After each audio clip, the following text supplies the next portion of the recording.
తమ న్యాయమైన డిమాండ్ల సాధన కోసం ఐకేపీ విఓఏలు సమ్మెబాట పట్టారు. ఈ నెల 18 నుంచి రాష్ట్ర వ్యాప్తంగా సమ్మె నిర్వహించనున్నట్లు తెలంగాణ రాష్ట్ర ఐకేపీ విఓఏల జాయింట్ యాక్షన్ కమిటీ ప్రకటించింది.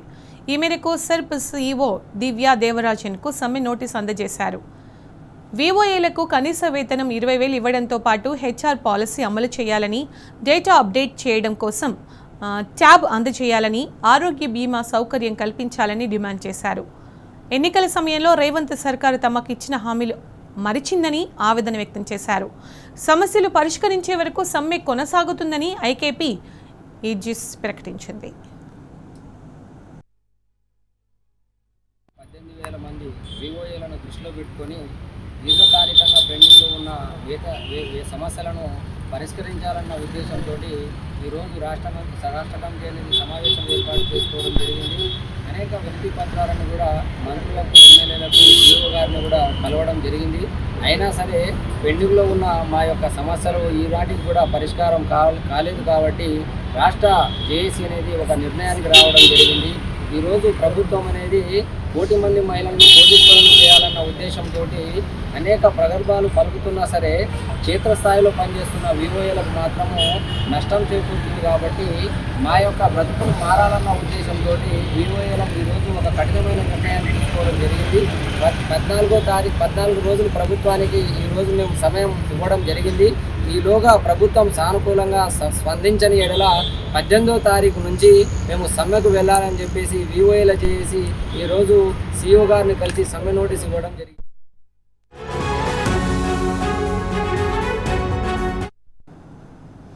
ఇక ఇదే అంశానికి సంబంధించి పూర్తి సమాచారం మా ప్రతినిధి కిరణ్ అడిగి తెలుసుకుందాం. కిరణ్, తమ న్యాయమైన డిమాండ్ల సాధన కోసం ఐకేపీ విఓఏలు సమ్మె బాట పట్టినట్టు తెలుస్తోంది. అలాగే ఈ నెల 18 నుంచి రాష్ట్ర వ్యాప్తంగా సమ్మె నిర్వహిస్తున్నట్లు తెలంగాణ రాష్ట్ర ఐకేపీ విఓఏల జాయింట్ యాక్షన్ కమిటీ ప్రకటించింది కదా, అప్డేట్స్ ఏంటి కిరణ్?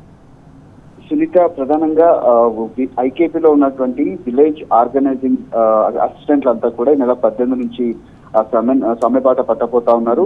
ఇందుకు సంబంధించినటువంటి అంశంలో సెర్ఫ్ కార్యదర్శి ఎవరైతే దివ్య రాజన్ వాళ్ళు కూడా సమ్మె నోటీస్ ఇచ్చినటువంటి పరిస్థితి కనిపిస్తుంది.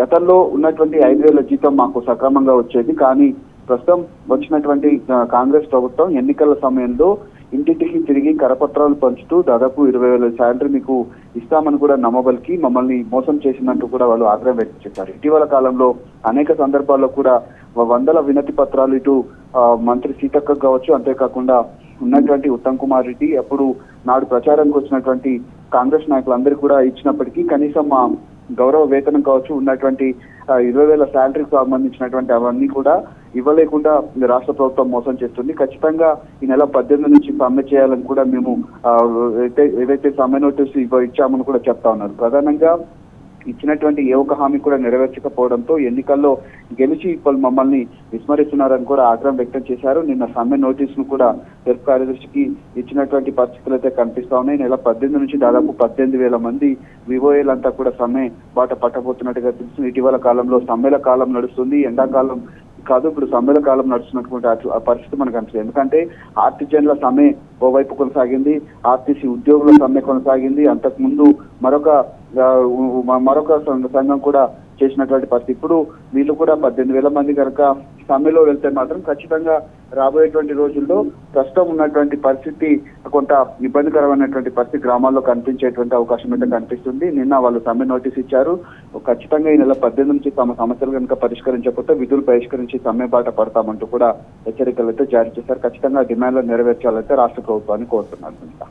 Right Kiran, thank you.